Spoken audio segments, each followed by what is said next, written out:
Hi guys, आपका स्वागत है बाजार सुबह सुबह में। भाई धूम मची है, धूम। लूट लो जी, लूट लो, मार्केट को लूट लो। अब पता नहीं क्या बोला जाए यार, समझ ही नहीं आ रहा है जो बाजार का हाल है। कल मेरे को नींद थोड़ी कम आ रही थी, मैंने सुडोको खेला। 1 बजे के आसपास बाजार देखा, मैंने देखा बाजार की लगी हुई है वाट।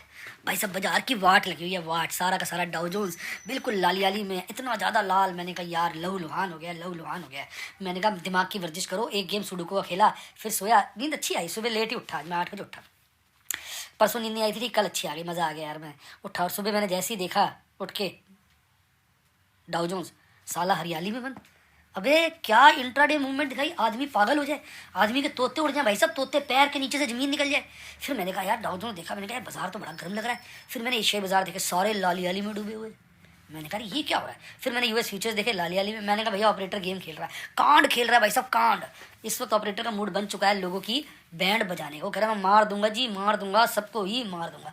यानी एक तरफ नीचे ऊपर सब तरह के स्टॉप लॉस जो है इस वक्त ट्रिगर हो रहे हैं। जिन्होंने शॉर्ट करी उनके साले बजा दिया बाद में बैंड, और जिन्होंने लॉन्ग करी उनका पहले बजा दिया। यानी सब कटेंगे, सब कटेंगे, कोई पहले कोई बाद में, पर कटेंगे सब। ये हालत ऑपरेटर ने मूड बनाया हुआ है। आइए अब थोड़ा विश्लेषण करते हैं। कल देखिए डाउ जोन्स यूएस के चारों इंडेक्स हरियाली में थे, पर कनाडा और ब्राजील लालियाली में बंद हुआ। डाउ जोन्स जो है बाद में रिकवरी के साथ अल्टीमेटली 99 पॉइंट बढ़कर बंद हुआ। S&P 500 जस्ट 12 पॉइंट बढ़कर बंद हुआ। नैस्डैक 86 पॉइंट और स्मॉल कैप 2000 42 पॉइंट। आपका टोरंटो और ब्राज़ील जो है दोनों काफ़ी गिरे हुए थे।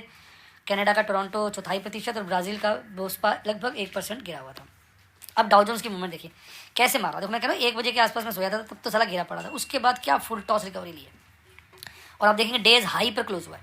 तो डेज हाई पर क्लोज होने का मतलब साफ है कि डेली बेस पे बाजार को उन्होंने मजबूत कर दी। पर ये फेक तेजी भी हो सकती है, क्योंकि बाजार में सिर्फ गिरता रहता है तो लोग ट्रेड नहीं करते। इसलिए बाजार में बोलते हो जब गिरता है तो चढ़ चढ़ के गिरता है, लोगों को फंसाया जाता है ऊपर के रेटों में। और अगर आप वीकली चार्ट देखेंगे तो वीकली चार्ट अब लोअर तो नहीं है, उसके थोड़ा ऊपर पे ले आए हैं। क्योंकि अगर इन्होंने और गिरना है तो वीकली चार्ट पे पॉजिटिव दिखाएंगे तभी तो लोग एंट्री करेंगे। अभी मैं देख रहा था, टीवी भी खोल रहा था, सारे ये खरीद लो वो खरीद लो चालू हो गए सारे के सारे।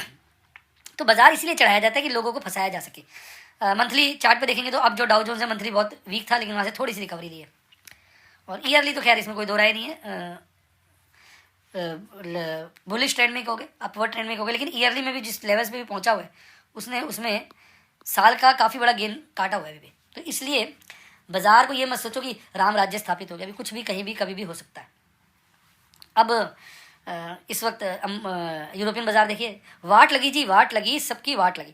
रशिया सबसे ज़्यादा गिरा हुआ था। वहाँ ना यूक्रेन का प्रॉब्लम चल रहा है थोड़ा, मैंने उसको बहुत स्टडी नहीं किया, पर ये है कुछ यूक्रेन और रशिया का प्रॉब्लम चल रहा है, जिसके चलते वहाँ पर कुछ लड़ाई वड़ाई का सिनेरियो बन रहा है। क्या बन रहा है, कुछ चाइना कह रहे हैं तैवान पे कब्जा करने के लिए चक्कर में यूएस ने ट्रूप्स भेजे, तो कुछ मतलब थोड़ा इंटरनेशनल बातों में दिक्कत है। हालांकि ये चीज़ अभी ये नहीं कि कल ही डेवलप हुई है, काफ़ी समय से चल रही है। और बीच में आप लोग मुझे मैसेज भी भेजते रहते हो व्हाट्सएप पर, मैंने देखा है मेरे जो स्टूडेंट्स हैं। तो इसलिए रशिया में थोड़ी प्रॉब्लम है, ज़्यादा गिरा। लेकिन आप दिग्गज इंडेक्स भी देखो ना, जैसे आपका पेरिस है, फ्रांस 4% गिर गया, जर्मनी भी 4% गिर गया, लंदन 2.25% के लपेटे में गिर गया, मद्रिद 3.25 गिर गया, मिलन 4% गिर गया, स्विट्जरलैंड भी 4 के आसपास, ये स्टॉकहोम भी 4। ये 4% तो मान के चलो हर दूसरा इंडेक्स गिर गया।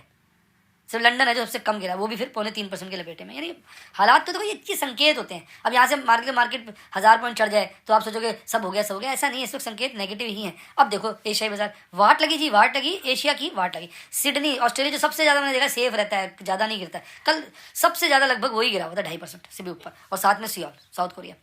अब तैवान में प्रॉब्लम बता रहे हैं, पर तैवान फिर उस हिसाब से इतना नहीं गिरा। चाइना के सारे लालियाली में। और जापान देखो, धोती खुली, जापान की धोती खुली, वो वाली बात है। और यही हांगकांग की हालत है, हांगकांग की भी बिल्कुल मतलब वाट लगी हुई है। अब अगर आप देखोगे हमारे भारतीय बाजारों में, तो कल भारतीय बाजार में थोड़ी रिकवरी के साथ बंद हुए। अच्छा निफ्टी 50 जो है ना, एसजीएक्स है ये वाला, जो ऊपर जिस पे फ्यूचर लिखा होता है ना, वो एसजीएक्स का होता है। जो इंडाइसिस होता है, जिसमें इंडाइसिस होता है, ये वाला इंडाइसिस है, वो फिर आपका निफ्टी 50 है। तो भारतीय बाजार कल 17,150 बंद हुआ। अभी ये अच्छा खासा हरियाली में दिख रहा था मुझे शायद, जब मैं सुबह से उठा था। अभी लेटली ये गिर गया 102 पॉइंट और 17,000 के नीचे ट्रेड हो गया। अब 17,000 के नीचे अगर ये ट्रेड हुआ तो बाजार कमजोर है। अब भारतीय बाजारों की देखो, अब भारतीय बाजार जो है डे लो पे क्लोज हुए लगभग। आप देखिए डे लो पे क्लोज हुए, बिल्कुल लो पे तो नहीं हुए, लेकिन रिकवरी लेके लो के आसपास ही क्लोज हुए डेली चार्ट पे। वीकली में देखो वीक लो पे क्लोज हुए, यानी वीकली बाजार नंदा हो चुका है हमारा। अब मंथली देखो, मंथली जो ठीक ठाक था, अब इतनी जल्दी उसने गिरावट दिखाई, तो मंथली का जो भी गेन है अब लगभग देखिए सारा गेन खत्म हो चुका है। यानी इस मंथ की रिटर्न ऑलमोस्ट जीरो है। और कल इकलौता ही दिन था जिसमें आधा 2.25% हमारा बाजार गिर गया। अब आप ईयरली चार्ट पे ईयरली ट्रेंड अपवर्ड है, इंटैक्ट है, लेकिन देखिए ना काफ़ी पीरियड का लॉस तो उसने खत्म कर दिया ना। यहाँ से देखिए यहाँ वापस ही, यानी अब बाजार जो जुलाई अगस्त के लेवल पर आ गया। तो मतलब बाजार में ना कहीं वो ओवर रन हो गया है। ओवर रन मैं लिख के बता रहा हूँ, ओवर रन हो चुका है बाजार, एक्स्ट्रा रिटर्न दे चुका है। अब ये एक्स्ट्रा रिटर्न ना बाजार वापस निकालता है। बाजार एक ऐसी जगह है जो किसी का कर्ज नहीं रखता, ये आपसे जल्द ही अपनी वसूली कर लेता है। तो मेरा तो अभी भी विचार इंटैक्ट है, ऐसा नहीं है मैं काम नहीं करूँगा, मैं संभल के काम कर रहा हूँ। अब कल बाजार इतना गिरा होता, जितनी मेरी पोजीशन थी मैंने मन बना लिया था, बैंकों से अरेंजमेंट कर रहा था अपने जो भी है कि भैया फंड्स चाहिए होंगे तो डिलीवरी उठानी है, तो मैं तो पूरा मन बना चुका हूँ। दिसंबर में नहीं उठाई थी, पोजीशन ज़्यादा थी और इस महीने में उठाऊंगा जितनी भी पोजीशन से, कोई भी स्क्वायर ऑफ नहीं करूँगा। उसके बाद फंड्स देखूंगा, अगर फंड्स ज़्यादा हुए तो फिर मैं बाकायदा उनको लूँगा। वैसे भी इस वक्त जो मेरी पोजीशन है उन शेयर्स में जो ज़्यादा मरे हुए हैं, तो उसमें से मेरा निकलने का कोई विचार भी नहीं है और मुझे ओवरऑल वो अच्छे लग रहे हैं। साथ में मैं दूसरी जगह भी कोई ना कोई पोजीशन बनाऊंगा। तो अब मेरा वो वाला प्रॉब्लम नहीं है कि मैं स्क्वायर ऑफ करूँगा जल्दी जल्दी। अब मैं रोल ओवर करूँगा या डिलीवरियाँ उठाऊंगा, यानी अब मैं अपने को हैंडल करूँगा। वो that was an exception month भाई, दिसंबर मेरे लिए एक्सेप्शन था, मेरी पोजीशन बहुत ज़्यादा थी। नवंबर 15 से बाजार खत्म हुआ, नवंबर में मैंने कोई नई ज़्यादा पोजीशनें नहीं बनाई, लास्ट में पुरानी पोजीशनों को प्रॉफिट में निकाला, लॉस में निकाला, खत्म किया। दिसंबर में रोल ओवर करके सारे लॉस बुक किया, दिसंबर में मार दिया था।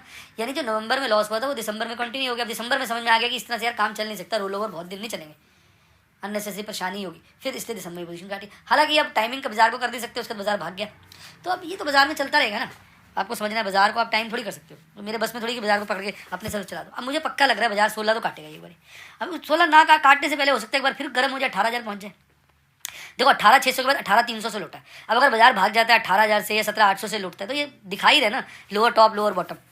अब अगर एक बार 16,400 काट देता है बाजार और 16 आ जाता है तो फिर तो lower top lower bottom confirm हो गया। यानी अब बाजार फिर हम कहेंगे कि 6 महीने साल की मंदी की तरफ बढ़ रहा है। ऐसा मेरा स्ट्रॉन्ग मानना है कि बाजार, मेरा एक मेन मानना है कि बाजार जो है रिटर्न एक्सेसिवली नहीं देता, वो आपको कहीं ना कहीं फंसा के आपको सेट करेगा ही करेगा।